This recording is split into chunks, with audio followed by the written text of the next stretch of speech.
Welcome to the Late Hit Podcast. Finally, I'm your host, Darren the Wolfhound Cave, and joining me for the next few weeks will be John, the Prince of Connethley, Barclay, and Tom Jones' most famous neighbour, James Grand Slam Hook. Boys, how are we getting on, and how the hell did we end up getting the PRO14 to sign off on a podcast for us? I've got no idea. I've been looking at everything, pal. I've been retired, and here we go. I have no idea what I'm doing. I love the way you pronounced Clonethley, Cavey boy. Yeah, I'm doing my best. It's like when you're watching the Super Rugby in New Zealand and you have to call it Super Rugby New Zealand because you're scared to try and say Aotearoa to anyone who's Maori or Samoan or however it's done. But nice, that was my Eddie Butler over pronunciation to get us off. John, newly retired, unemployed. Talk to us about it. Yeah, unemployed, correct. Yeah, I think I knew the plan originally was to retire in the end of the season, and I made that decision pretty early. And then I got to, COVID happened, and as it kind of dragged on, I kind of thought, do I want to stop this way? And I kind of ummed and ahed and had a few opportunities to maybe go out to play France in Pro D2, or my agent said, maybe hold on to, there might be injuries, or you might wait, something might come up. And just longer it went on, I just felt like this is just, dragging on. And then I kind of sat down, had a chat with my wife, and I actually didn't want to play anymore. And that was kind of the reality. I got to the point where I was like, to try and get going again was going to be so hard. My body was totally wrecked by the end. And just, I kind of lost a bit of the fun training.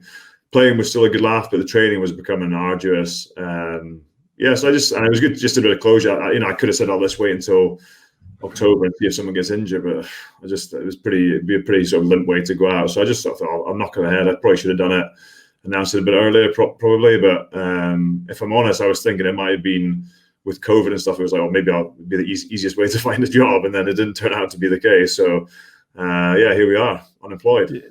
Yeah, you were hanging around the scene like a bad smell, weren't you? Keeping fit, looking to see if someone pick you up. Hooky, at least you had the decency just to cut the cloth and draw the line in the sand back in June, was it?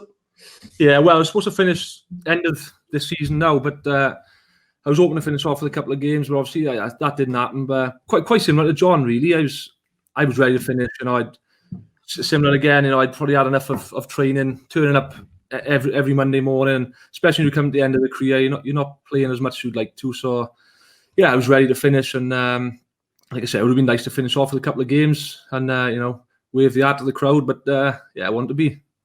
Yeah, I thought about that. I thought, and I kind of said, you don't necessarily get that fairy, and I did believe it. I think you don't necessarily get a fairy tale. And I chatted to Paul O'Connell about it when I saw him one day. And he said, he ruptured, he did his hamstring or something, didn't he? And he never played again. And it's like, well, you don't necessarily get that. But I was like, I kind of selfishly kind of thought I would quite like to do that. But I've been retired a week now.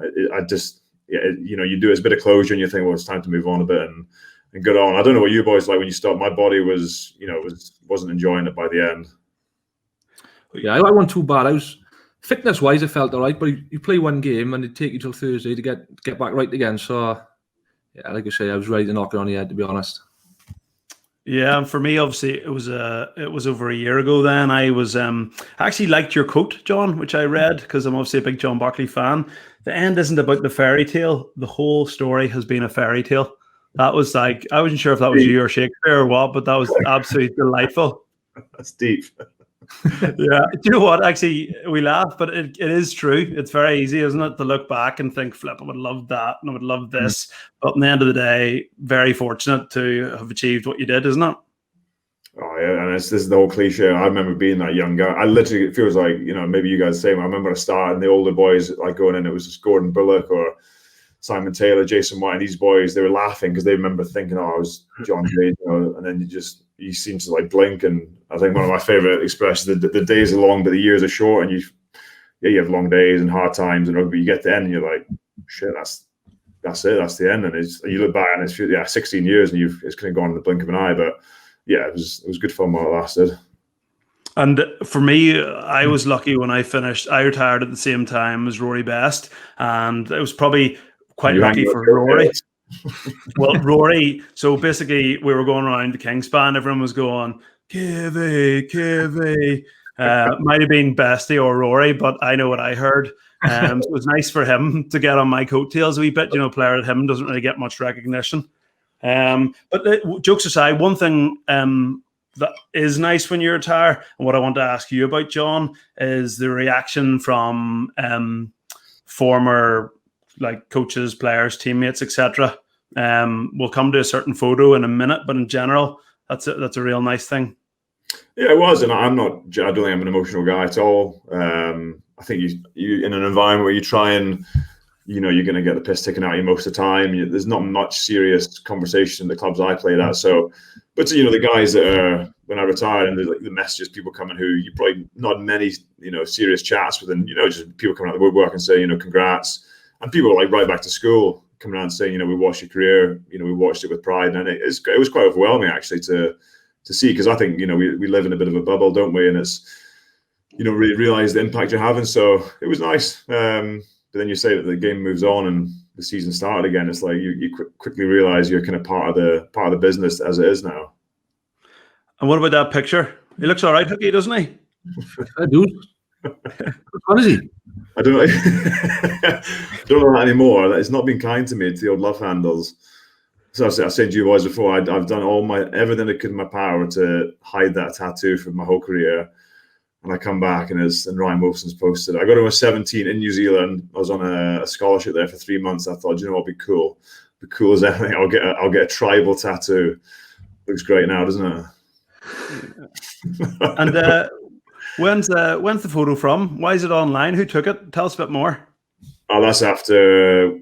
I think we toured Japan, the hottest game I ever played in. It was like 40 degrees. It may as well have been 50. Say it's 50 degrees. We played, and it was just after the end. They've got you boys toured there, and they just got these little stools for. We just thought we'll get them in. That was how you showered. It was lovely. I was trying to bring them back afterwards. Hooky, you're doing a bit of coaching now. Tell us about what you're up to. Yeah, so I'm doing a bit of kicking coaching in the Ospreys. So doing basically all the academy boys. So it's the kickers. So not just 9s and 10s. It's centres, 15s. Back three, basically all the backs, and the senior squad as well. So, for example, I was in with Scott Williams last week. We were speaking about him earlier. He's just coming back from injury, so he wants to do a bit of kicking and get back into it. And yeah, I'm enjoying it. When I finished, actually, probably the last couple of years of my Ospreys career, I was doing that sort of thing with the youngsters, and yeah, so I enjoyed it. And Neil Jenkins was a massive help to me growing up and coming through. So yeah, if I can give it bit of that advice on the youngsters now, that'll be good. And did you always want to coach, or was it just something you sort of landed into? Were you that stuffed? No, mate. I didn't always want to coach. I think as you come to the end of your career, you start thinking, what do you want to do after rugby? And I suppose same for you boys, and it's all you've known. So you want to stay involved in the game. And like I say, I've loved kicking. I've always been a kicker, and thought, well, why didn't I pass some advice down to the young boys? So, and I enjoy it. So, there's probably not as much pressure as a head coach. So, yeah, it's a no-brainer, really. You want to get Jenks' job? That's what you want, pal. Yeah, that's it, man. Yeah. Is he still involved? Is he still involved with the Welsh boys? Yeah, he's still there, man. Yeah, he's funny enough. You've seen him tomorrow, but he's brilliant, and he's a top bloke. And yeah, I think if I can get a job, happy days. It's a heck of a job, isn't it? That's a hell of a job. What about John? Ever think about doing any coaching? Or are you doing any coaching, or what's the plans? No, there was when I left Scarlets, there was talk of staying and doing a bit of defence coaching at the end of the playing career, and then I came back, and I just think that's all I've ever done, and I just kind of, like I said, I didn't really enjoy the last probably couple of years. Ruptured my Achilles, and then came back. I didn't really play at the end, and I was just like, I just want to kind of. That's enough for now. And I might go back to it. I wouldn't mind going back to it potentially down the line a little bit. But I kind of felt like, for me, a little bit of separation from the game would be nice. Must have been approached a bit though, John, to do a bit of coaching or not? That was kind of part of the appeal of coming back, and then a lot of defence. I did my badges and stuff, and chatted to Wayne a little bit as this year was going on, Wayne Pivac and stuff, and trying to find opportunities. But I don't know. I just moved back. And there's only 2 pro teams here. It sounds stupid. So I kind of like where I live. I like living in Edinburgh, and kind of selfish. So I thought, well, I don't want to move my family around too much. And if you get into that cycle of being a coach, you got to be ready to up sticks, don't you? And move the kids. move your wife, and it could be, you could be somewhere for 10 years, but it could be a year. And I don't know if that was for me. I just thought, maybe, I'm happy where I am. But maybe I would get into it and love it. But I've never been someone that I never loved looking at computers, like looking at the the analysis side of the game. I liked a little bit of that, but I think you have to really be into the real detail and bit of a nose with that sort of stuff. And I just didn't think that was going to be me, to be honest. Will there, Hooky, for you, will there be a lot of looking at laptops and early meetings? I think that's the one thing people outside of rugby probably don't realise, and something that definitely put me off coaching. Coaches absolutely and utterly work their balls off. Previewing teams, reviewing teams, and a couple of days leading up to a game, they're actually previewing the next team, getting ready to present to it's absolutely non-stop.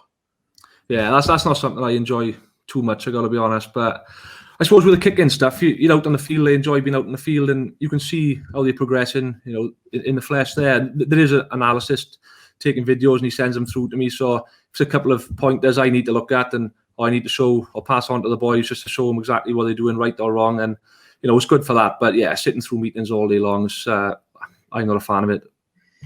Yeah, the longer I went on, I'd say I played the same way for definitely the last 8 years of my career. And I'd sit in meetings and just sit in scrummaging meetings for an hour.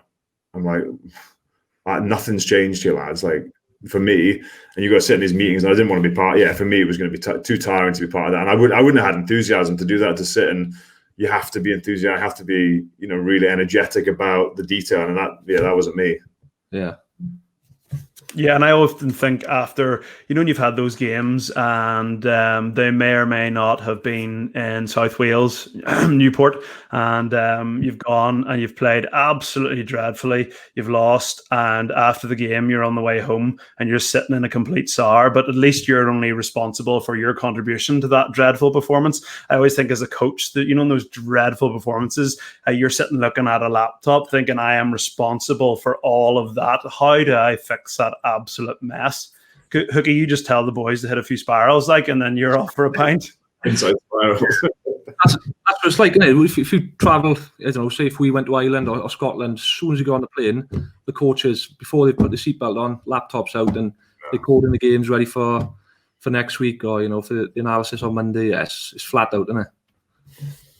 And what was it like for you both? That's the first weekend that you've had not being professional rugby players. So what was that like watching the teams? Obviously you've been injured before or unselected and watched the teams play. What was it like sitting watching? Probably more so for you, John, because you're still involved, Hooky, and you're watching, and you obviously want, you're rooting for them, but at the same time, if the result goes badly, you just flick off the TV and get on with your life. Yeah, it was weird watching it. I kind of thought, it's the first game, and although feel like I've been retired, but I was watching it, I just felt like I didn't feel like I was missing it at all. And like you say, I probably watched with more interest, when I was still playing. But I never watched a great deal. I wasn't like somebody who watched rugby flat out. I'd watch it. You got 3 kids screaming around the house. You don't get to watch it that quietly. So yeah, I watched it and enjoyed watching it. And you kind of just watch your mates now, see how your mates are getting on, see how the teams are getting on that you played for. But I guess in a weird way as well, I think if I'd finished at Scarlets, I would have found it it would have been harder to watch the team play. But I only played 12 games in 2 years for Edinburgh, and that's without being disrespectful. I didn't have that emotional attachment to the club. 12 games over 2 years. It wasn't like I was been there my whole life, and that would be much harder, I think, to watch. And in a way, the kind of COVID came along, and it was it gave me a bit of detachment from it, and kind of just watch it now. And like I said when I announced it, I'll enjoy watching rugby. I'll always watch rugby. And I'll always be a fan, always try and not be someone who's turning and abusing boys, and try and be a supporter rather than a critic. And that was a seamless link as something I wanted to ask you about. Looking back on your club career, you seem to have I know you won a league there, but, are you a Glasgow fan? Are you a Scarlets fan, Edinburgh fan? Obviously, you're not an Edinburgh fan, but you don't have to say that. I'll say it for you. You seem to have really sort of special place in your heart for the Scarlets. Yeah, I do. And one of the boys, Dylan Evans, was up. He was on loan at Glasgow, playing against Edinburgh the weekend. He stayed over the house, and we had a few beers and we were chatting about when we were there. And the best way he described it, it was like we were an amateur club in the professional era. And I don't mean like, well, there was a lot of going out and drinking and socializing, but it was more, I don't know, the environment. We were done early, but our training was light. We didn't train that hard, to be honest. And it was kind of the perfect storm, like in terms of we had a lot of the guys who became British Lions that time. A lot of guys came through the county. It was just, yeah, I just loved it. I don't know. Yeah, I feel like if I hadn't had that spell, I would have been, really disappointed to retire. But I don't know what it was. Yeah, I just loved. I loved the whole. Yeah, maybe right place, right time. But I really enjoyed the environment, the culture, and Wayne Pivac was a big part of that, making sure the culture was right for the players and making sure the boys enjoyed it. But just a good bunch of boys. Obviously, Hooky, a lot of the Welsh boys better than I will, but I just found it a really fun environment to be in, and it was a good change for me at the right time in my career. Yeah, you won the fans over them Scarlets as well. They're a good bunch of fans and loyal fans, to be fair, mate. Yeah, and that was it. Like we were chatting before. Like we decided we kind of embraced the whole culture. I didn't realize how different it was going to be to like being in Scotland, and it was a bit of an eye opener going down there in a good way. But just like my kids went to Welsh school. We were there 5 years, and if we'd stayed, we probably would have stayed forever. And that was a big call for us to move back. In hindsight, probably shouldn't have left. But hindsight's always a bit clearer, isn't it? It's a bit embarrassing. Yeah. Kids can speak Welsh and I can't. Yeah, and he was 4 or something. Yeah, well, I suppose when you're getting offered a clean fortune to go back to Edinburgh, you can't turn your back on that either, pal. Isn't that right? Not at all. Yeah, but it's interesting again. You talk about culture, all that. Hooky, a bit of a question for you. I think when I was playing at the time, I liked coaches. I loved like really technical coaches. I think in Ireland now with the whole Joe Schmidt thing, the Irish players like crave information. They want like loads and loads of detail. Looking back on my career, the best Ulster team I played in, granted we had good players, but it was Mark Anscombe was in charge, and he wasn't technical at all. He loved the beer. He was a real players coach. He just created a really good environment. We'd have run through a brick wall for him, but he wouldn't have got into the nitty gritty of running lines. He just give you a good pep talk for a game, and you just went out there and there's a lot to be said for that part of the game as well, isn't there? Yeah. 100%. And obviously the Ospreys brought Toby Booth in now, and like he is exactly like that. He's focused on running lines, every little detail, but the boys love him as well. And you speak to players who've been coached by him, in the English Premiership, how much of an impact he's had on them. And I think the boy after the defeat yesterday, they're obviously disappointed, but I think they like the fact that he went round every player and just sort of tapped on the back and just said, we're still undefeated for this part of the season, so don't worry about it. And we just move on. But he's a really good coach, and hopefully the Ospreys will benefit from that. Did you play for the Barbars Hooky ever? Yeah. I played 2013 against the Lions. Yeah, the reason I asked is because it seems like I think Joe Marler, someone I don't know Joe Marler at all, but he went on the Barbars and said it was the best week of his life, and that's kind of the feedback you get. And there's definitely something about being a professional sports, and it is generally like I never did the Barbars, but generally you go on the piss for 4 days and you kind of get together and you manage to play rugby at the weekend. But the boys, I think the teams that do it best in terms of back to your teams are the ones that can do it and make it feel like an amateur club. And because for me, there's so much detail, there's so much analysis. And when we were down at Scarlets, it was like we didn't do that much analysis. You were encouraged to do it in your own time. Meetings were 20 minutes. We didn't flog a dead donkey. And maybe, like I said, it was that perfect storm and coincidence rather than by design. But yeah, we had a great bunch of boys that enjoyed being together. We didn't get caught up in too much detail. We enjoyed having a beer. We enjoyed socializing, and we did all right. You can learn a lot about your players after about 2 or 3 days on the piss, as opposed to like 4 or 5 weeks just training and leaving the stadium without really speaking to each other. So, I think it's really important that is in rugby, isn't it?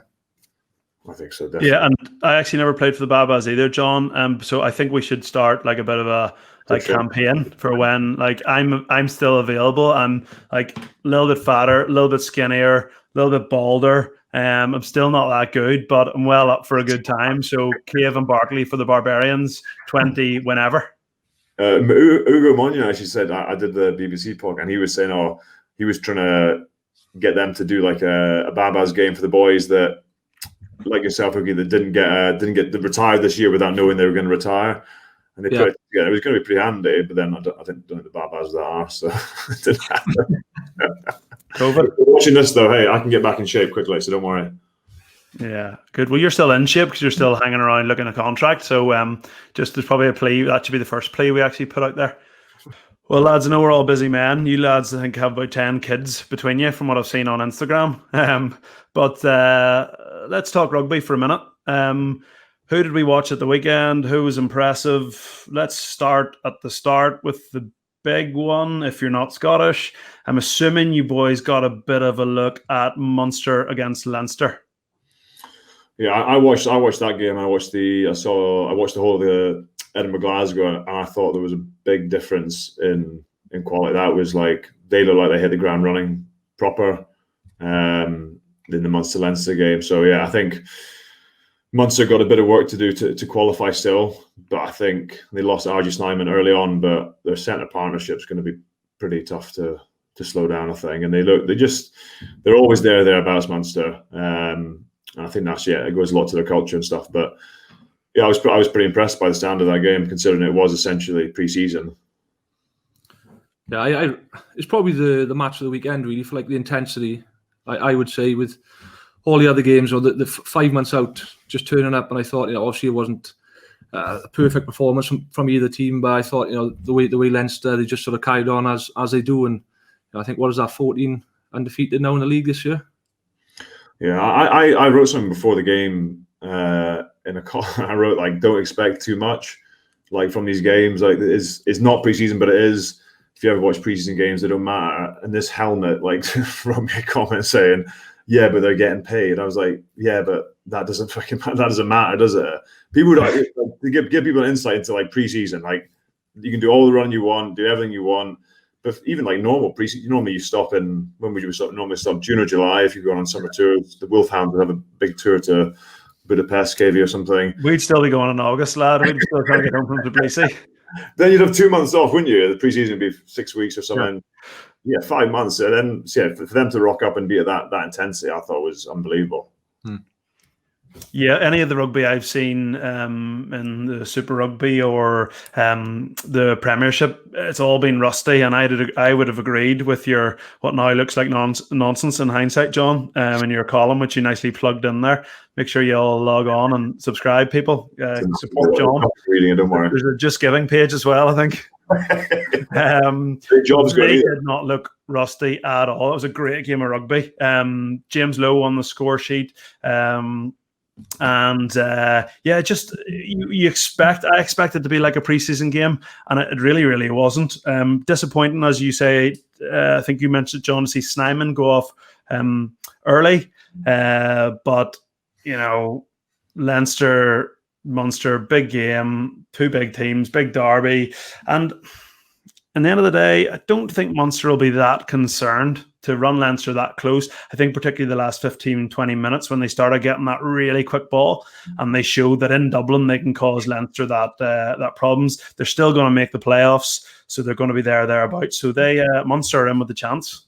And we mentioned Snyman getting injured. A lot of talk before the game about Gatland, who did have a big impact on the game. But Chris Farrell, actually man of the match. Hooky, that's a centre partnership that I'm delighted not to be playing against people of that size anymore. Like, how big and how much of a nightmare is that? Yeah, it's a hell of a partnership, isn't it? And it's always the case now. You big up one player and someone else just produces the goods. But Farrell, to be fair with him, he's one of the most consistent centres in Irish rugby and club rugby. And I think Gatland, all right, yeah, he didn't take the headlines, but there's plenty more to come from him. And similar with Tuilangi going to Sale, all the headlines were on him. And then the first couple of games, he hasn't grabbed the headlines, but what a quality player he is. So I think there's more to come from those guys. Yeah, I think compared to a lot, I don't want to generalise, but I'm about to anyway. But the South Africans I've played for, when they come over, they generally front up, and I think these guys, World Cup winners. Probably on a lot of money coming over, I'd imagine, and there is maybe would be the temptation to sort of sit back a bit, but they seem to have recruited well. But I don't know what it's the same at Edinburgh when you have the South African boys, when they rock up, they're fully invested in it. Yeah, through my time at Ulster, we had a few decent Springboks, Muller, Pinar, etc. Name dropping here. I was in the middle of as well, obviously smashing boys, but and yeah, they take to it well. Just so physical. Marcel could see it at the minute. We'll get on to maybe later. Brilliant player, but Chris Farrell is a guy who I think has actually done particularly well over the last couple of years at Ireland. I think Schmidt always has like Henshaw, Ringrose, and Aki in his mind as his three centres. And Farrell has just played well. Andrew Conway is probably another player who's in that group. He's kind of not in the favourite couple, but he just keeps playing so well that he keeps getting selected. So, but good start and return to rugby for him. Move on to the big game for you, John. Edinburgh against Glasgow at Murrayfield. When I flicked it on, actually wasn't sure if supporters were allowed in or not, because the whole place was empty. But talk to us a wee bit before we get on to the game. Talk to you a bit about Cockerill. He seems like a strange fish. He said, asked about the semi-finals, he said, of all the four teams left, we're playing the underdogs. That's how we like it. He's already playing down Edinburgh and talking up the Irish provinces. Yeah, it's one of those ones I kind of found it a bit tiring. I never read papers. I think the longer I played, someone said to me, midway through my career, like, don't read it, don't read any of that stuff. It's not helpful. So I think as players, it wouldn't. He's doing that to kind of, I guess, for opposition teams to pay attention. I don't think anyone does, though, to be honest. But yeah, he said a couple of things when we were playing around about, we shouldn't win this week. We're in our journey. We're not at the same level they're at yet. And there's those kind of noises that he makes, and whether he believes it or whether he's doing it for the team, we don't really know. But there was times I was a player and I thought, you can't keep saying we're underdogs and then expecting us, then scream at us when we lose. It's either one or the other. I think they're in a good spot now. Like I say, you can't be underdogs if you're through the season. I know we've lost a few games because of COVID, but you're still top of the pool. You put a good display in one convincingly against Glasgow, and I just think whether that's his sort of mind games, I'm not sure. I was only there, like I say, for 2 years and didn't hardly play with ruptured Achilles and non-selection. So yeah, like it's his way of doing things. He's been very big on that, doing things his way when he comes in. So yeah, I don't know. I still do wonder whether when it gets down to the real crunch games against really big physical, like a Munster pack or a Leinster pack, how they would evolve their game a bit. I certainly know, when it's getting a bit heavier, that's when it really suited Edinburgh. But they look good. Like, you see how they played. They're throwing the ball around a bit more than they did last year, and that was something they've tried to evolve. And then you got someone like Duhan van der Merwe, who is, for me, like his stats are unbelievable. He's 65 defenders beaten the season so far. I think I probably had 12 in my career, and he's got 65 in a season. Do you know what I mean? His stats are crazy, and he's a massive man, and I think he's quality. I think he would have been on the summer tour this year if there had been one. So I think Scottish fans will watch him with a bit of interest and hope he's thereabouts. And Tommy Seymour's retired, but Scotland got a few. Yeah, I think he'll be eyeing that up for the autumn if there is some games go ahead. How do boys react to Cockerill's mind games, John? Like some boys like it, or Gatland loved the mind games, and I know a lot of the boys didn't really like. Yeah, I didn't react to it. It didn't, but I think some boys, it definitely must get them going, because there's been a big transformation at the club, and I think there has to be a bit of credit there, because I wasn't there at the time, but it was a bit of a shit show in terms of standards, and there wasn't much. A lot of kind of boys enjoying being young professionals, enjoying being professionals for the wrong reasons. Yeah. And that's what we're talking, a little bit earlier around about having a squad where you can go out and enjoy each other's company and make it almost feel a bit amateur. But this was probably then not delivering any kind of rugby good. So I think he's done a lot of good stuff there. But I think they're getting to the point now where he's made so many changes around the environment and how they do it. And I think now the players have to start to take it over a little bit and say, look, we're the ones playing. We need to have a bit more ownership. And that's how they're going to evolve the game a little bit. But I think, yeah, like you get to a certain point, don't you? Like a Hamish Watson or these guys know how they're playing the game. They don't need to be. I never reacted to being screamed to. Some people like maybe like that, but I was never one that enjoyed someone playing mind games. Just tell me straight down the line what do you want? Have I done it? Yes or no? And if not, let's figure it out. But yeah, I don't know. He's never been shy of giving his opinion on Cockers. But what would he be saying, John, to the team? Like, would he go out in the media and say, look, we're massive underdogs, and then would he come back in and regurgitate that to the team? Or like, and what would the team think of that? I think it's good to put pressure off, but at the same time, I would sort of, me being the rugby mastermind that I am, I would sort of question the psychology of going back into the group and saying, listen, lads, there's absolutely no chance we're going to win this. If these teams play well, we're going to get beaten. So does he project a different message to the team? And if not, do the players not think, this is a bit strange? Yeah, sometimes, and there's never really one answer. I think sometimes you come in and would say the same stuff and say, we're underdogs, but that kind of suits us. And to Cockers, he would always back the boys. And I think part of his sort of his gig is that he understands it, because it took a bit of time to turn things around. He doesn't want to. He understands there's a bit more of a process to it. He doesn't want to relent on that. So he definitely feels like, I felt like he was worried that it would always go back to what it was before.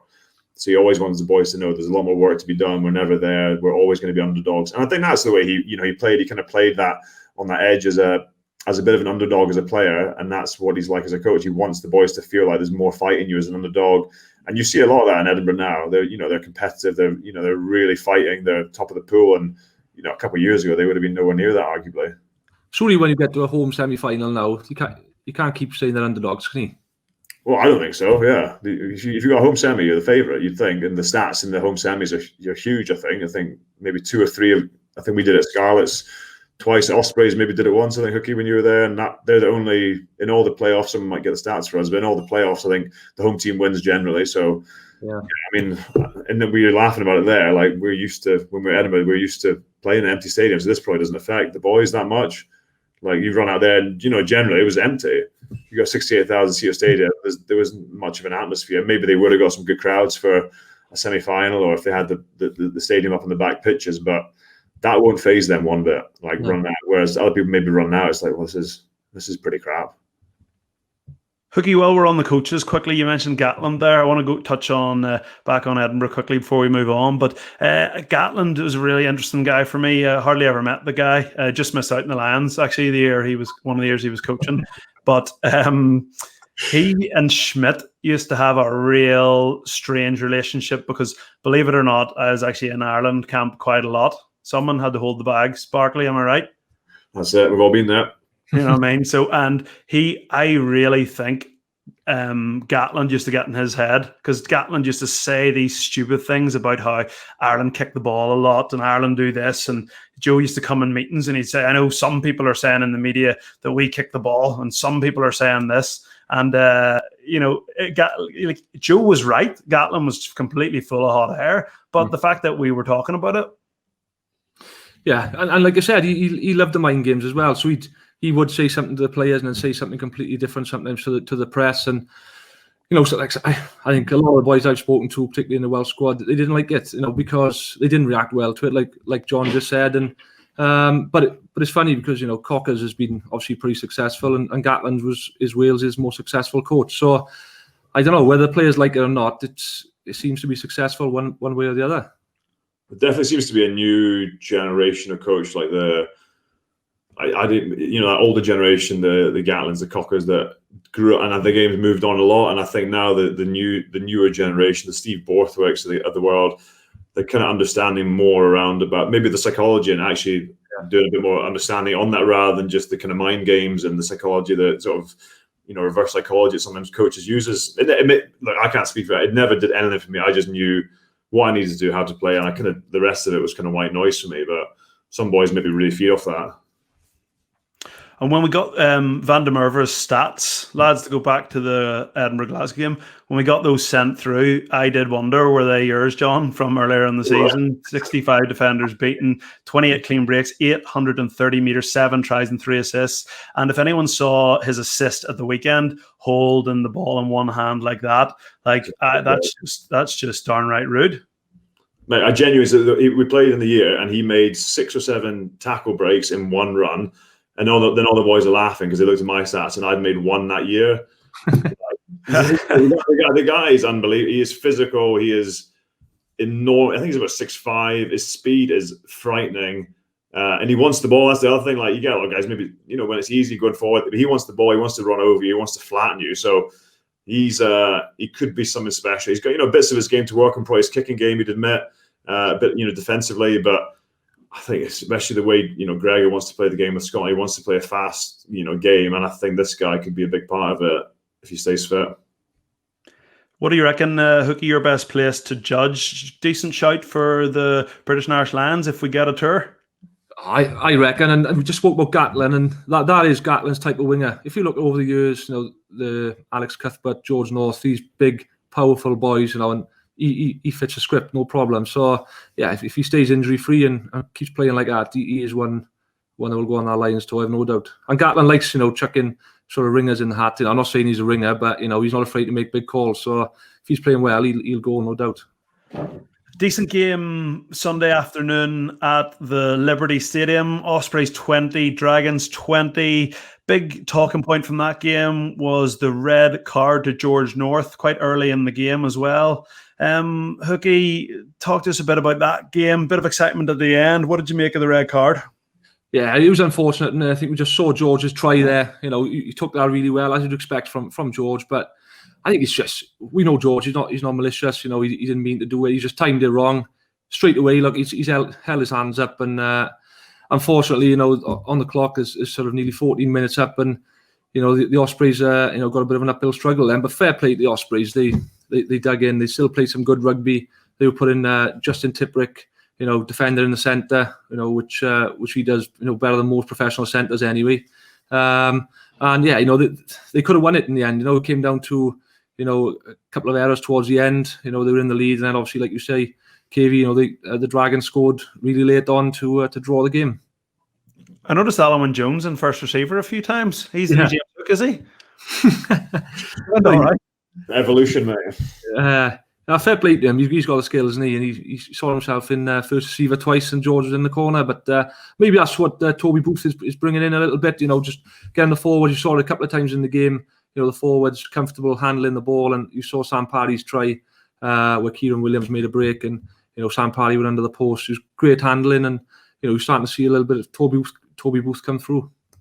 And Ospreys, do you think they're someone we should be keeping an eye on here over the next, forget about the next couple of weeks, but going forward?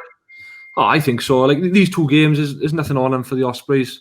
It's about Toby Booth sort of stamping his authority and getting his game plan across to the players. And I think, you look at the quality of squad we've got, and particularly when all the internationals are there, along with people like Kieran Williams, who had man of the match yesterday, was fantastic. And, if we can breed these youngsters in at the right time, and that's one thing Toby Booth, prides himself on. He says, in the past, he's brought these young players through, and it's going to be no different at the Ospreys. And a word on the Dragons. That team, when I saw that announced, I thought that is the strongest Dragons team I've seen in a long time.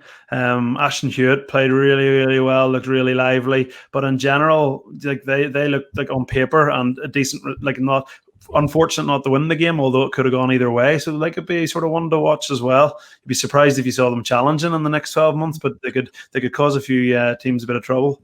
Yeah, exactly. Obviously, Jamie Roberts was missing. He's a big sort of acquisition to the squad, but yeah, they will probably be more disappointed than the Ospreys playing 3/4 of the match. Against the Ospreys with one man down, they're going to be disappointed they haven't won the game. But yeah, there's more to come from the Dragons, and everybody talks really highly of Dean Ryan as well. So yeah, I think the Dragons and Ospreys, it's looking positive. Well, when I did the draft run sheet before the weekend, this was supposed to be the game we were going to spend the most time talking about. It actually might be the game we skip over the most now. Connacht 26, Ulster 20. Obviously, I was glued to it. Strange fixture as nothing on the line for either team. Ulster locked into second in their conference. Connacht treated it very much like a pre-season friendly. The main talking point from the game, I thought I was really impressed with Connacht. Ulster were poor, but Bundy Aki on his 100th game for Connacht, your man, Hooky. How do you stop a guy like that? I don't know if you saw his try underneath the sticks. To be fair, Madigan's try to put a big shot at him, but the thing with Bundy Aki, you go high on him, you know what I mean? You're going to get knocked back, but you go low, and he's got the ability to offload. So he's a really tough man to bring down, and I always remember Sean Edwards. I played centre against France, and we were defending against Bastero, and he came on to me and he said, how do you tackle a guy like that? So he just basically said, pick one leg. Don't worry about both legs. Just pick one leg and just go for it, and then wait for the other boys to come in. So I think that's the sort of thing you got to do with Bundyaki, because he's got all the skills. He's so powerful. Has he put like 5k muscle on as well?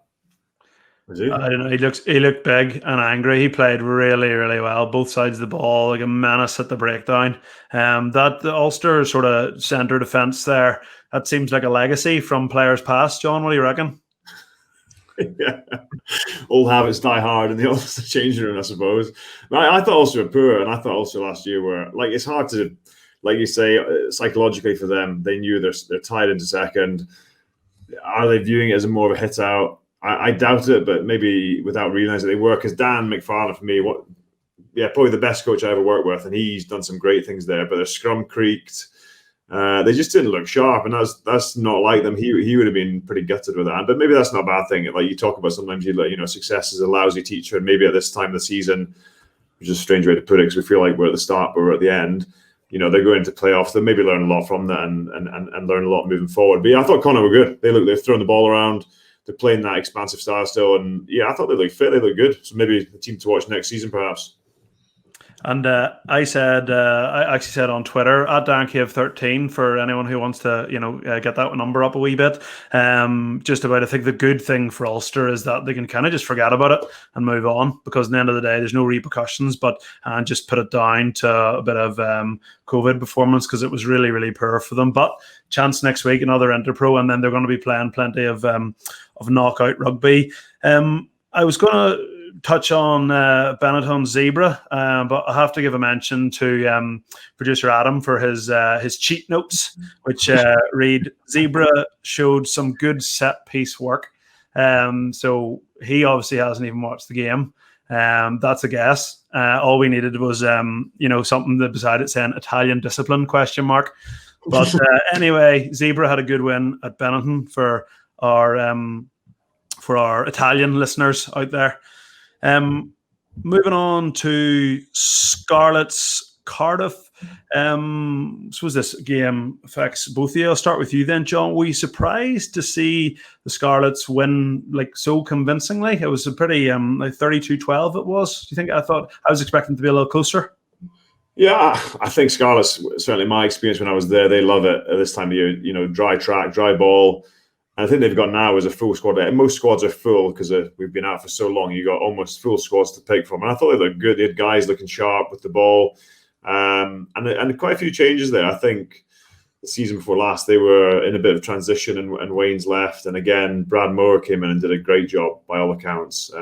Culturally, largely, he was real good with the players, invested a lot into them, into having the right environment to be part of, and they want to be part of it. And a few changes now, again, which is tricky. But I think Scarlets have got, Sanji's coming back. Liam Williams is back. John Davis didn't play a game last year. James Davis didn't play a game last year. If you look across their side and some of the quality that they've got, I think they'll be right up there. They managed to hold on to players as well. Callum Afoni's coming, who's a big old lump in the back row. I think I like the look of Scarlets. They've not lost many players either, apart from Hadley Parks, who will be a big loss. But in terms of player turnover, they're pretty settled. And do you reckon they have a shot then? I think mathematically, if they get 5 points, I think they're 5 points behind Munster. So you'd expect that Munster will pick up something. So it's probably a bit of a long shot to see Scarlets in the playoffs.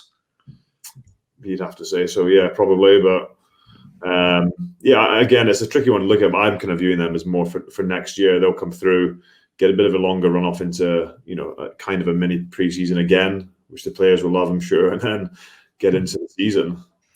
Yeah, I actually don't think it's going to. Interesting to see what you think on this, Hooky. I think it's going to be the worst thing for a lot of those teams that play 2 weeks and then have a few weeks off, while the likes of, say, I know obviously with my Ulster hat on here, you have a European quarter-final, you have a league semi-final, and you have now how far Ulster will go, I don't know, but you'd hope that they'll have continued knockout games, and then suddenly you're rocking up in October when some of these teams, the likes of your Connachts, the likes of your Scarlets, have had 3-4 weeks off. and you're coming off the back of these Champions Cup and Pro14 knockout games. Yeah, like you say, yeah, I think the Ospreys boys will be happy, particularly the internationals, because they'll play these 2 games now. Presumably, they'll play. Most internationals will play the next game, and they'll have, like you say, they'll have a break. The season will restart again. They'll have internationals, but you say the likes of Leinster, those boys are not going to have a break probably until Six Nations time, I shouldn't imagine. So, yes, I think all the boys are glad to get back, but they'll obviously be able to manage themselves a little bit as well. Yeah, I'm interested to watch. I don't know what's happening in Wales per se or over in Ireland, but I know the budgets have been cut here. Squads are getting smaller generally, and the games are backed up. It's going to be pretty interesting to see what happens later down the line with injuries and squad numbers, because we haven't really seen the full impact of this yet. Like a Glasgow, they don't have a fullback in their squad.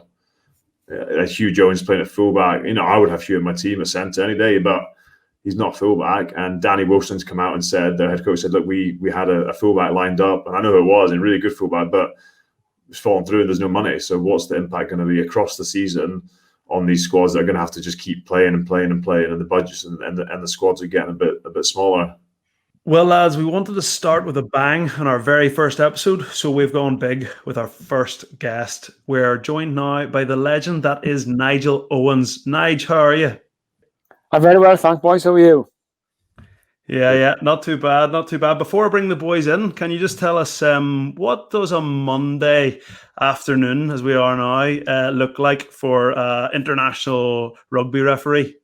Well, today's been pretty full on, really. Between with a World Rugby webinar call this morning, going through a few things around the sort of new directives around the laws and how they're working and stuff like that, and looking at a few things, and then also doing my own review of the game from Saturday down the Scarlets and the Blues, which I've started doing, but I've had a bit of a problem with my laptop today, so I've had to relaunch it and try and get sports code working, and I'm not very good technical, so that's in the process of doing. And then we have a Pro14 then webinar call at 3:30 to go through a few of the things from the weekend, what was done well, what can be done better, that type of thing. So yeah, Monday's been pretty full on, really. So when people think that referee works a bit like a vicar once a week, no, it's not true. Absolutely. And you mentioned there you ref John's old team, the Scarlets, on Saturday. How chuffed are you that he's now retired and you don't have to deal with him? And like on a scale of like cheater 1 to 10, right? Me being 1, who was squeaky clean, and Leo Cullen being 10, who just when he played 10. Just completely took the piss out of everything. Where would you put Barclay on that list? Well, can you put 11 in? You can go back to 10. I'll do that.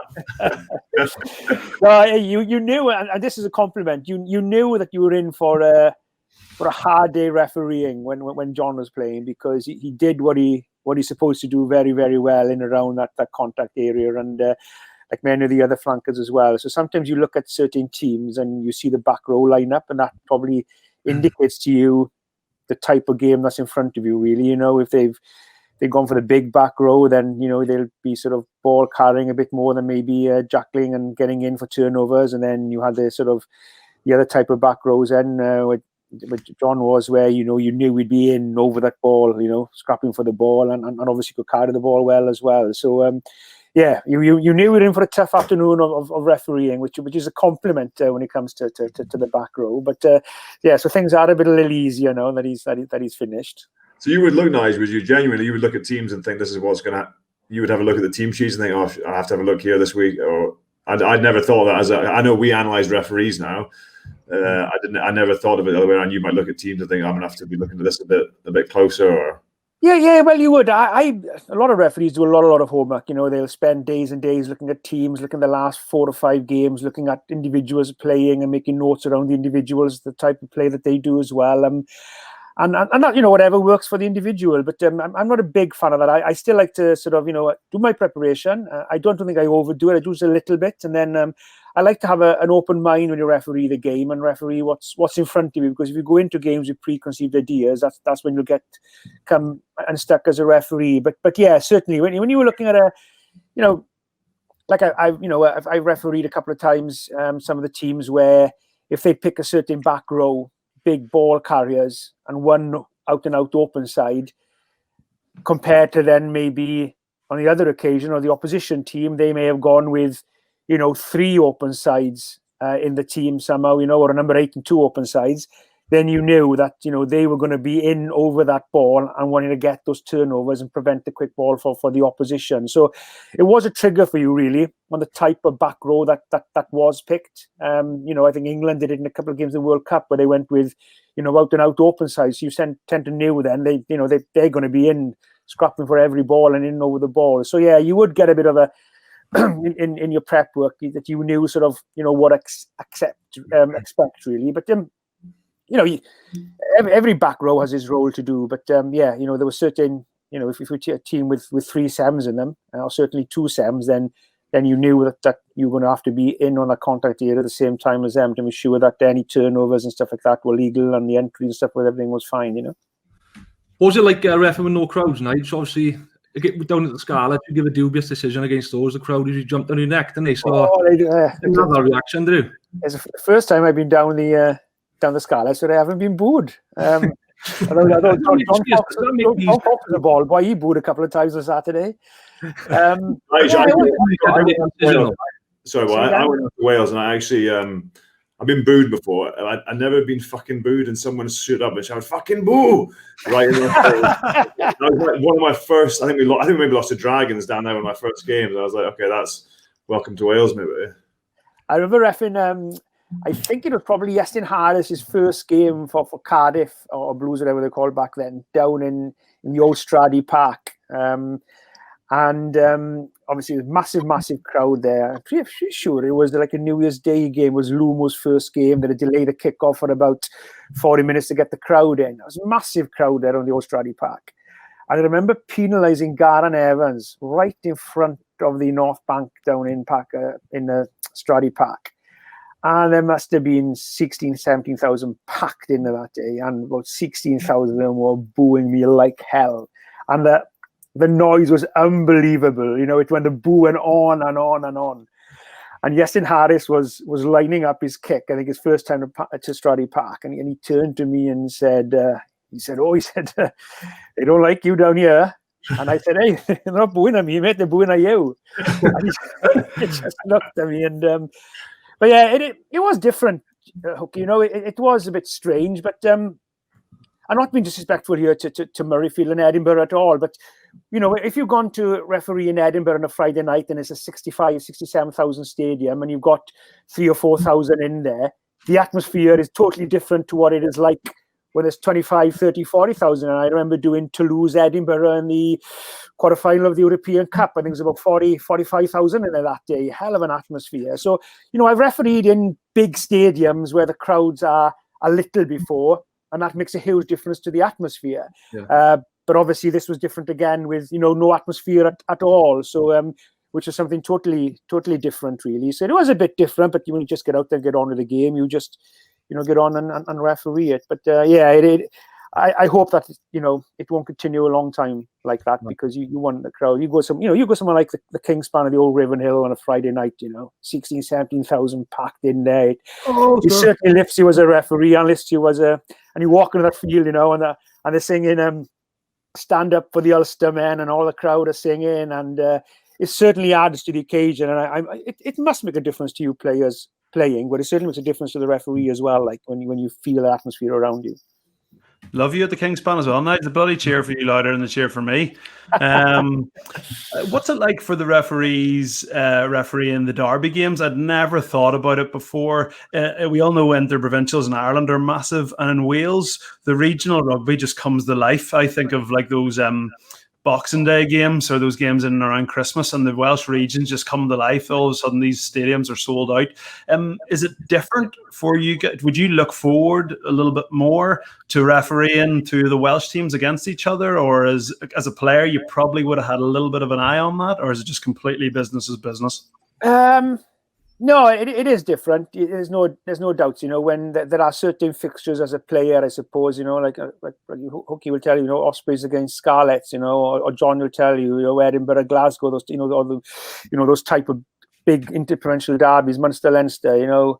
Ulster, Leinster, Ulster, Munster. Then they're all big derbies, and there is something different about them. And, you know, they are the games you want to be involved in as a player, and the same for a referee. You want to be involved in those derbies in your own country. But yeah, you could approach them the same. But you know, same as a player. If the Ospreys are going down to pack a Scarlets to play, and you've got 15,000 packed in there, there's a little bit something special about it, isn't there? And the same for the referee. You know, when you go to do those games. They're more difficult. They're always more difficult to referee. When you referee derby games, even more so, I believe, within your own country, you know, because the players know each other so well. The games sometimes disappoint in, you know, they know each other so well. And as a referee, you just love being involved in it. But they are more difficult to referee. There's no doubt about that. I remember going down to referee. I done the Ospreys Scarlets derbies now, down the Liberty or down in Pack of Scarlets. You know, I must have done them about 16, 17 times over the years. And I remember going down to do Scarlets Ospreys down in Pack of Scarlets on Boxing Day. 15,000 packed in there. You couldn't get any more in there. And I had two German Shepherds, and I used to walk the dogs every morning of the game. Well, every morning I'd walk the dogs, but particularly morning of the game, I'd go out for the walk with the dogs and relax. And there was a little old lady living upon a Bearham, and she must have been sort of in the late 80s then. And she used to have a little, like, these cross Chihuahua dogs, this small one. And I would be walking my two big German Shepherds, and she'd always sort of, you know, pass me or walk beside me sometimes when we were for the walk in the park in the morning. And she would say, you know, well, where are you refereeing today? I said, I'm down the Scarlets this afternoon. Oh, she said, I'm looking forward to watching that game, she said. So, and she was about 87, 88. And have a good game, she said, and I'll see you Monday now. And so then, anyway, I go ref the game, and Hooky may remember this. The Ospreys scored a try, and there was a blatant forward pass. But if it had been further forward, it had landed down in Buryport, I think. But we missed it. The Ospreys scored. The Scarlets were livid. The crowd were booing. And anyway, couldn't go to the TMO for it back then. And that was it. Scarlets won the game, so it didn't affect the result, thankfully. On Monday morning, I'm walking my dogs. Here she comes. And I went to say hello, and she walked straight past me. She ignored me. I think it was about then, maybe Thursday, Friday. Same again. I said, Bore da, good morning. Not a word.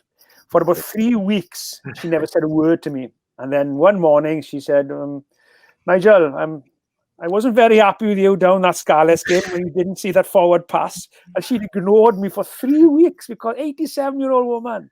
And that's what it means to people, these local derbies, you know. And it is something special for the crowd. It's something special for the players. And it's also something special for the officials as well. Yeah, that was something I love, Nigel. And obviously you're a West Walian. Being in those stadiums for derbies and for big European games, and hearing the Welsh songs, I don't know what they were singing, the words, but it didn't really matter. I felt, and we spoke before you came on a little bit about why I enjoyed playing there so much, and a big part of that was mainly the people there, and being involved in those games. And we played La Rochelle or Toulon in a European quarter final, and I've never, at Glasgow, Edinburgh, relatively new in terms of the grand scheme of rugby. There's no songs, there was no singing, and I felt like being at these games made us something really special. And I was an outsider part of it, but I felt really special to be part of something like that. To be fair, that was the only time you had the big crowds, and it was a derby in Wales, wasn't it? It was. Games, and but other than that, it wasn't really big crowd. So that's why the players got up for it so much, you know. Yeah, and it does. It makes a huge. I believe makes a huge difference. And maybe, the Irish provinces in particular have been hugely successful in the PRO14 and in Europe as well. And I think maybe a lot of that is to do with, they get the crowds in there for those big games. It rises. You go to Thomond Park in a big European game, like 20,000, 28,000 in there. I remember going up to referee Leinster Wasps in the quarterfinal of the European Cup, and it was the day after that the Scarlets were playing Munster down in Stradey Park. So this is probably about maybe 2009, 10, maybe something like that, I think it was. And I remember leaving Pontybearham, and I live about, maybe 9 miles from Llanelli. And you join the M4 then, where the road comes off the M4. You go to Llanelli, which is about 3 or 4 miles down that way, or you join the M4 and come from the opposite direction. I remember joining the M4 now, travelling up to London, staying in Richmond to do Leinster Wasps the following day up in High Wycombe.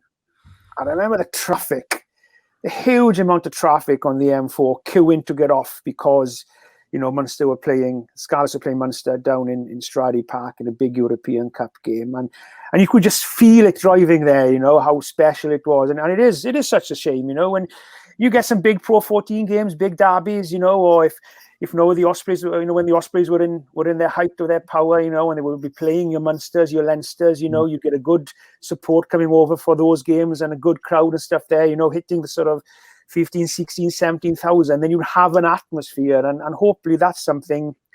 Maybe this lockdown, maybe will have got people's appetite back to go to the stadiums to support this, because it really makes a huge difference. And I do sometimes envy, some of the other, particularly the Irish provinces, when you go there on a Friday night to the Kingspan, packed out there, huge atmosphere, and I really hope that the Welsh players can get that regularly, week in, week out in the regional games in Wales as well. Hopefully, when people go back to support the stadiums, because it does make a huge difference for everybody.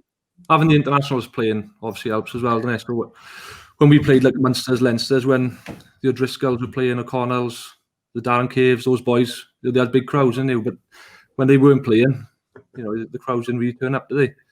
No, and I think I know there's been a lot of talk, and maybe you boys don't agree with this, but that's what I've been very supportive and still am of the Welsh Rugby Union in keeping players in Wales with a 60 cap rule, because if your big players and your big names are not playing down the Ospreys or the Blues or the Dragons or the Scarlets on a Saturday, Friday night, when kids are not going to go down, they don't want to watch the game with their parents and stuff, So, and I think, to be fair to the WIU, that they've done a good effort there, I believe, and I know people may argue with it for whatever different reasons, but if you're not going to get your big players playing within your country and within your regions, then you are going to suffer somewhere down along the line. Whether the community game suffers for it, whether international will suffer for it further along the line, you want the big players playing. When you go down, remember when.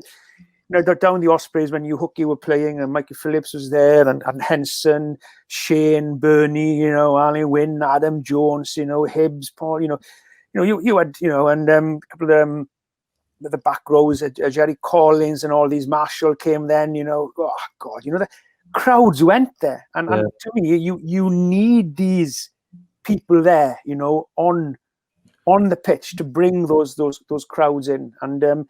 It's great to play, gets the opportunity to go away, whether it be financially, different experience, sometimes improving yourself, maybe as a person, as a player. That that's great. But I do believe, firmly that the Welsh Rugby Union are a step in the right direction to try and keep the top players in Wales, because I think that is hugely important for the game here in Wales and for the future of the game as well.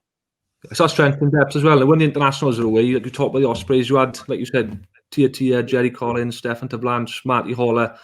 When the internationals are going on, those boys are still playing for the Ospreys. So that was massive as well, wasn't it?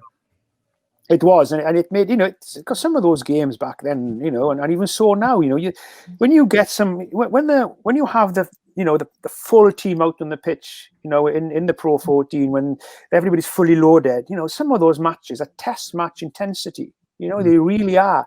And you can feel that. And what contributes to that as well is having the crowd there, as well as, the players on the pitch. So, it is. It does make a difference. And also as well, I think what I think was good as well in the Pro 14 is, yes, you got, some games, they'll be missing some of the internationals. But on those opportunities, as long as it's not too many times, it does give then some young talent the opportunity to mix with some more experienced players, and for them to show the skill and give them opportunities and bring some excitement as well. So it's getting that balance right by not overloading and overplaying your big guns all the time, but also getting the balance right of getting your big players on the field to get the crowds in, and also then there's an opportunity then to rest them, or they're away on duty, so that there's opportunity for younger players to contribute and learn as well. And it's a fine balance to get, and if you can get that balance right, then you're on to a great product as a winner, then both on and off the field. And there's loads of things to consider. It's not all been sort of smooth sailing in Ireland. The provincial game's been very successful, but the amateur game, I think, and the semi-professional game, I don't know what it's like in Wales. My understanding is that it's still very, very popular. In the last 15 years, as the provinces have sort of soared, and people spend more time at the Kingspan. They spend a lot less time playing and supporting their local clubs. So I'm all for bigging up the Irish provinces, but it's not all smooth sailing. Nigel, I want to ask you about, do you have any memories or recollections of any incidents on the pitch with any of us? You probably don't even remember for me, flip's sake, but have you ever carded any of the boys, or like, is there anything that sort of jumps to mind, or lads, is there anything you remember that Nigel did that you're still annoyed with him about? You carded me for Neath once, Nigel knew. I remember that there was that fought. It was Neath against Pontypridd in the cup final in the Millennium Stadium. It was back then, 2005, I think. If I was Hooky, was that? You were playing 10 for Neath, and Dyflan was playing 10 for Ponty. Yeah. And I remember carding Hooky. I can't remember what it was. It was a correct decision, but I can't remember what it was for. It was never a card, me. And I remember yellow carding him, and I think it was Ben Evans, the photographer, and he captured the photo of me giving Hooky, and Hooky sort of running off as I'm giving him the card on the pitch. And that was the referee's poster then for a while, and getting people to go on the referee level course was me giving Hooky a yellow card going off the field. So it certainly increased the amount of people who were interested in refereeing after that, Hooky. So we both did our job for it that day. Brilliant. What was it for, Hooky? Come on, you don't act like you don't remember it. Oh, what it was, something stupid, like offside or something. So I still don't think it was a card, but no, I think it was for actually making a tackle. I think it was. You hadn't done one all game. Just shocked you. No, I remember you didn't. I don't think you ever sent me, but I remember playing Scarlets against Munster at, is it Musgrave? We played, and I think you had got stuck in traffic before the game or something. So you had showed up, I don't know, maybe 4 minutes to a game, and Easters was the coach then. And he was an angry man at the best of times. And I think at the end of the game, I think it was like a 4, and there was no TMO or something, and it was definitely the right, and none of the boys were that fussed. Do you remember this? I remember something to do with the game. Munster scored a try at the end of the game or something, wasn't it? Easters then. Maybe you didn't realise Easters was trying to chase you. Yeah, I did. That's why I was walking.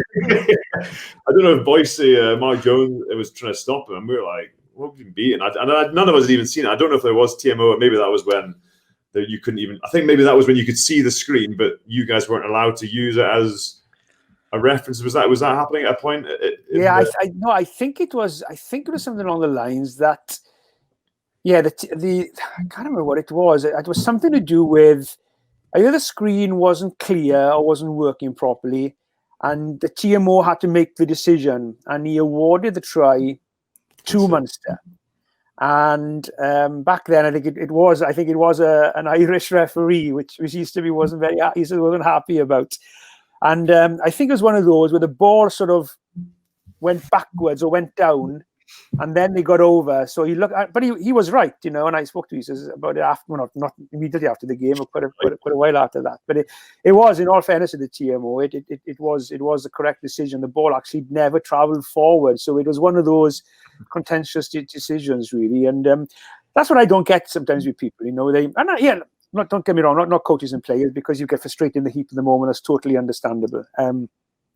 But then you have something of the public then, thinking that, because a referee is living in a Scarlets region, or a referee is living closer to somewhere else, that, or a TMO is from here or from there, that it's going to make a difference to the way that they officiate the game. And nothing could be further from the truth, because as a referee, unless you're impartial, you wouldn't be in this game, certainly not at this level. And I can honestly say that. And that's one of the things that I always try to sort of have a little pet hate about the thing, when I tell people, look, do you honestly think referees really care, in the nicest possible way, who wins or loses the game? You're just there to do your job, really.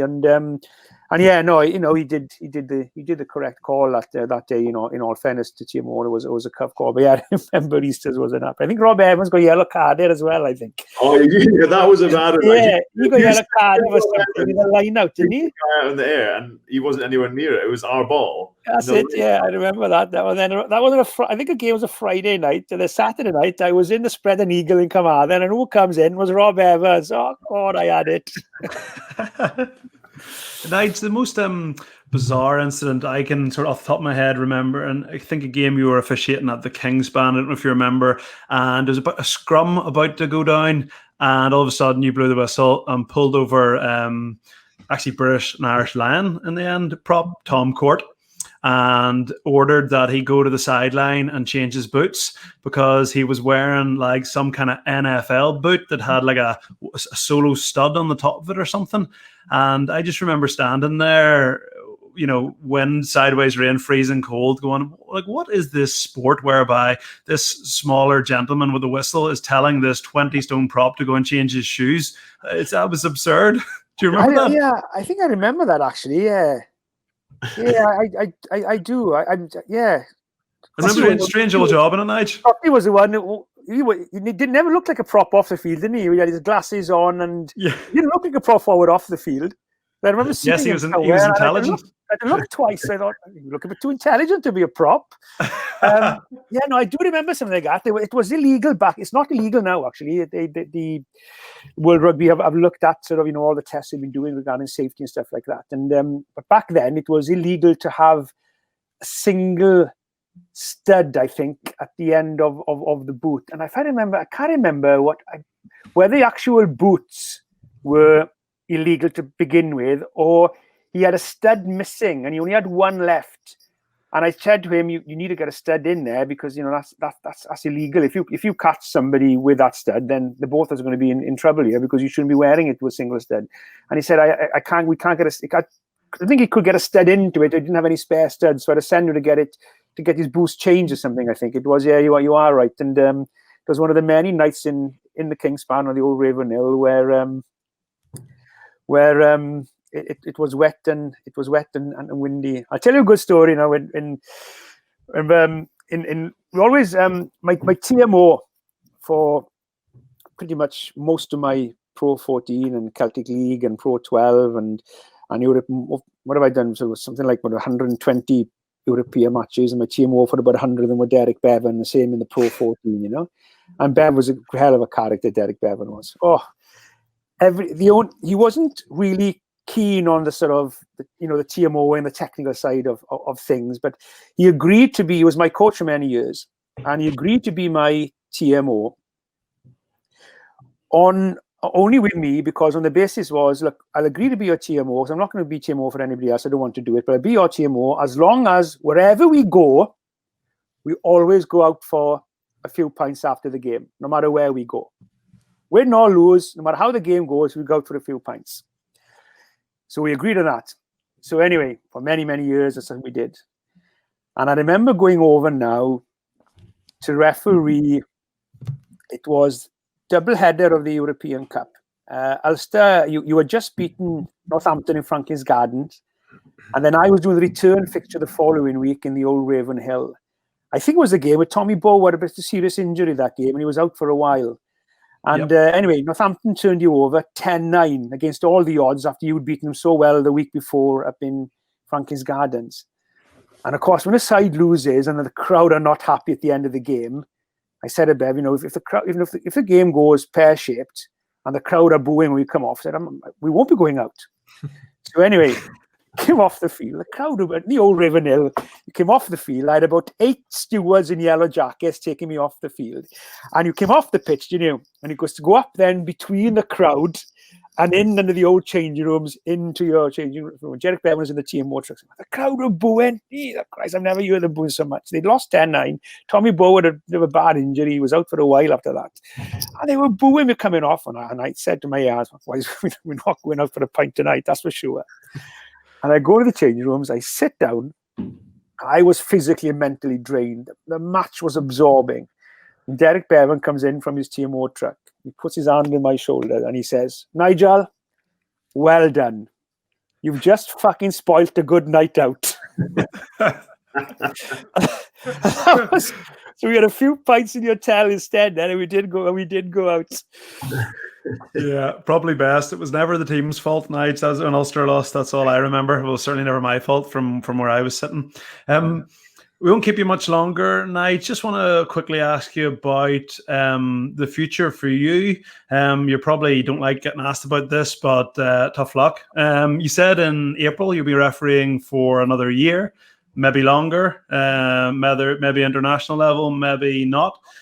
Can you shed a bit of light on sort of what your plans are for the future, on and off the pitch? Yeah, well, off the pitch is quite simple.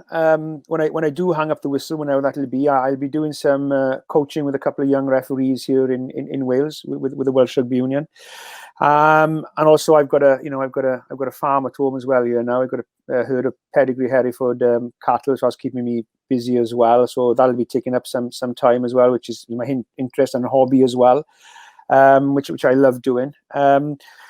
And then, as far as when it'll happen, to be honest with you, Dad, I don't know. The Welsh Rugby Union have been brilliant with me. I've been with them now since as professional referee since 2001. They were keen for me to stay on and continue to referee. So I've got a contract for another 2 years, at least at the moment. But I'm also, I'm not dull. I know I'm getting older. I'll be 50 next year. But at the moment, touch wood, the fitness is fine, the body's fine. Hopefully the refereeing is still fine, and as long as I'm still performing and still at the top of my game, and I referee to the standards that I set myself and I expect from myself, as well as, more importantly, that I do the job that the players deserve on the field, because they are the most important people in the game. And as long as I do that, then I like to think that I will continue to be refereeing. And but then, it's down to the powers to be then, really, of, if you get selected. But, at the moment, I'm available to be selected at all levels of the game, from the community game, PRO14, European and internationals, and see what happens, next season. Hopefully I'll still be refereeing. I'll be available next season anyway, which will be starting, in a couple of months' time, whenever it starts. But then, we'll see what. But, I've always said to myself, when I'm not going to go on too long. I don't want to go on when people are starting to say, he's not as good as he was, or he's lost it, or he's off the pace, and I'll be finishing before that ever happens. But at the moment, I believe I'm still able to contribute to the game and perform at the top of my ability. And if that's still the case, then I'll be available to be selected. But then obviously it's down to the people who make selections then on what they want as well, and what their views are. But hopefully, if I'm still one of their top referees, that I will still be officiating, hopefully. That's interesting, Nigel. We were chatting before you came on a little bit around about indulging ourselves in why we retired, and talking about the physical, but also the mental side of the game. And it's you touched on it a little bit there about the physical side of the game, but there's probably a mental side to it for you as well. There's a lot of pressure on you guys. Would it be the physical side, or more the mental side of just the strain, or which way is it? A combination of both? Yeah, I think, John, a combination of both. I think you sometimes you come off games and you're physically drained. Not always, because you're comfortable refereeing, or I certainly am anyway. So there won't be many games where you come off when you're physically exhausted. There will be some, and that's the slight difference between refereeing and playing. I think the players definitely physically take a battering every game, but the referee doesn't take that type of battering as a player's does, but also he has to maintain a high level of fitness. Now, I think where the referee does then suffer more than the players maybe is the mentality and the pressure of it, and that's what I think tires you most sometimes. Is I've come off games sometimes where you're physically and mentally drained, but most of the time you come off the field where you're physically tired, but you're mentally drained, and it's not just the actual refereeing for the 80 minutes. That's probably the easy part, to be honest. It's all the traveling, the pressure that comes with it, preparing for it, reviewing the games afterwards. Pretty much all day today has gone now between World Rugby, webinar call, PRO14, reviewing my game, training and stuff as well. So, today is quite mentally draining as well. So yeah, you do, and the traveling tires you. And I don't think people, and you boys will know as well, when you travel so much, and there comes a time, I guess, where it's nice to be home. And I to be honest, probably this lockdown has probably done more good than more harm for you personally as a referee. You know, it's done a lot of harm, unfortunately, for a lot of people, and we've all been affected in some shape or form. But one of the good things, if there's such a thing can be said out of it, is it's given a lot of players, I believe, time to rest and get a proper rest in, and probably come back fitter and stronger mentally and physically than they would have if it hadn't happened. And the same as referee, you know, we had the best part of 5-6 months where you've been able to, you know, to rest and get your body and mind back as well. So, you know, if we hadn't had that forced break, you know, who knows if I'd been still refereeing next season or the season after, you know. But certainly it has, you know, given time to give the body good rest, particularly from the travelling and stuff as well. Yeah. Just the last one, Nigel, if you don't mind. I know you spoke about reviewing the game from the weekend. What came back from that with the new rules and the breakdown rules and things? Well, we will review it at sort of, you know, with Greg Anna, the referee manager of the Pro14 this afternoon, and then Greg will go through, you know, a couple of things that come up from that game. I've not gone through all my game yet. I'm sort of pretty halfway through it at the moment. So, yeah, you know, it's difficult. First game back, you know, you haven't refereed for 6 months. The players haven't played for 6 months. Everybody's a bit rusty. There's a few new directives in regarding, you know, when you need to blow what you should be blowing. You're blowing a little bit quicker than usual. So, you know, there are a couple of things maybe I look back and, you know, yeah, could have been a bit quicker with the whistle there. Maybe could have, you know, be a bit harsher with that. But, you know, I'd like to think that overall there was a sensible balance achieved, hopefully, without sort of going in over the top and blowing everything, versus, you know, not blowing anything and then letting everything go, really. So, yeah, there's a couple of things, you know, I will be looking back on. There's certainly a try that we need to discuss as a group of match officials that day. You know, the assistant referee, myself, and the TMO on the grounding of one of the tries. You know, when they both grounded the ball at the same time. You know, what could have done better around that as well. So there's a couple of things. There's always things in the game. That was a tough one in fairness, because they both had their hand on the ball at the same time, didn't they? Yeah, I know, but there's a ruling in place there. You know, if they both have the hand, if it's simultaneous, that's I always say put the ball at the same time, because I keep forgetting what it means simultaneous. That's the word I was looking for. Yeah, if you ground the ball simultaneously, it means it's no try. That is the clear directive around that law. So it should have been a scrum 5 attacking ball then instead of a try being given. And so what we will do now is we will review and look at that process and say, well, look, how could we have got to a better decision, or, you know, the correct decision around that, you know, with the AI inputs. He believed it was a try, so he inputs, you know, on-field decision a try.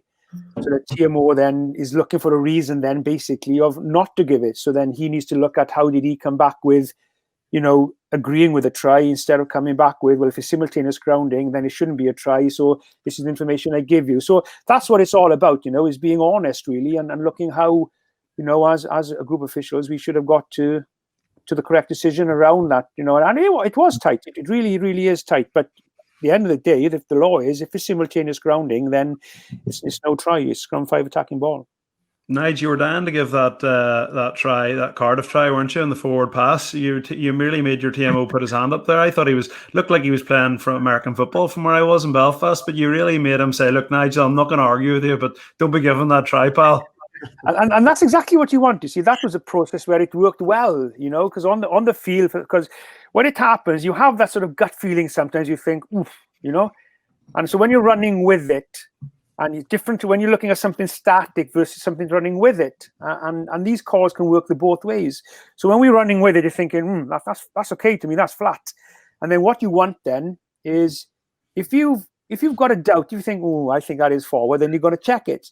If you think, no, I'm happy with that, then you give the try.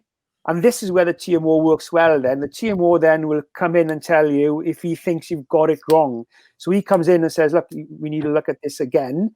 And then there was a bit of, to be fair to the TMO on the weekend, there was a bit of teething problems because he's not in the truck. He's actually in a box in the stadium. So he's actually watching like you're watching live at home. So he's not being able to call on different angles, producer there to help him and show him the angles and different things like that.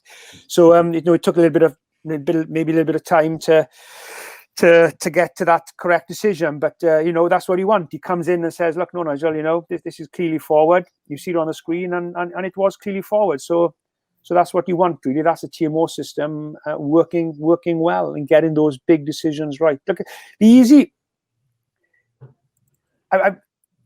What I think we have to remember as officials is, and as players as well, I don't think any three of you, unless Hooky maybe, none of you three went out on that pitch thinking that you're not going to make a mistake. You went out there and did your best, and the less mistakes you made, the better your performance would be. And if you did make a mistake, it wouldn't really matter in the context of the game. It's the same for the referee. If you're going to go out on that field thinking, I'm not going to make a mistake today, then you've had it. And that's what I said to Adam Jones before his game in the Pro14 yesterday down the Ospreys, and I thought he did very, very well for his first game. You know, I thought he really did. You know, very composed, you know, in everything he did. And I said to him, don't go out there today thinking you're going to not make a mistake. You will. But just get what matters, and then the little things that don't matter, it won't matter in the game. And that's the same for refereeing. And that's what I think what you need to do as a team of officials is go out in the field, get everything that matters, and that's where the TMO in that instance came in and really got what matters. And I leave you with this thought, boys, before we wrap it up, is and I think this is so crucial for rugby, I think, is don't let the perfect be the enemy or the good. You're not going to get a perfect game, and if people want a perfect game, you're just going to have 80 minutes of whistle. And, you know, accept that there are going to be interpretations, there are going to be things that people have different views on. And that's what you want, you know. If you want to get a perfect game, then you're not going to enjoy it. So never let the perfect be the enemy or the good. Yeah, Jonathan Humphreys, another Welshman, when he was coaching Scotland, one of his favourite quotes, he used to say, it's not about how we deal with perfection, it's about how we deal with the imperfection that will define us. I think it's along the same lines. It's an imperfect game, and understand from a players and a referee's point of view. And that's a good thing now. I think referees probably, when I started playing, you would never get feedback. But now referees as well will say, "Oh, I made a mistake." You know, we're human, we make mistakes, and players are the same. It's like, this is part of the game. Why we're doing it. And that's why, it's important then when you want people to come and watch the games. You know, if you look at Hooky, you know, when he was doing these skillful things that a lot of other players couldn't dream of doing on the field. Well, if you went into that game thinking, "Oh, I don't want to make a mistake today," then you're not going to be trying those things. And when those things come off when they're brilliant, that's what makes the game that extra special. That's what wants players to be Hooky. That's what wants players to go to the stadiums to see these games, and the likes of Shane and all those as well. You know, so it is hugely important. I think that we always keep a little bit of realism and a little bit of common sense, because that's one thing that's sadly lacking in society today, is a little bit of realism and a little bit of common sense. Scott Johnson used to say, you should talk about a Persian rug. That they make obviously a perfect carpet or rug, and then they'd put a stitch the wrong way just to show that nothing's perfect. There's a nugget for you. There's a nugget for you. I've not heard that. I've heard a lot of Scott Johnson's one-liners. I've not heard that one though. Nige, you don't need us to tell you that you've been one of the best in the business for a very long time now. Hopefully we continue to see you out there in the middle for much longer. Thanks a lot for joining us. Best of luck for the rest of this season and for whatever the future holds. Pleasure. Thanks, and all the best, boys. Cheers, Nige. Thank you, Nige.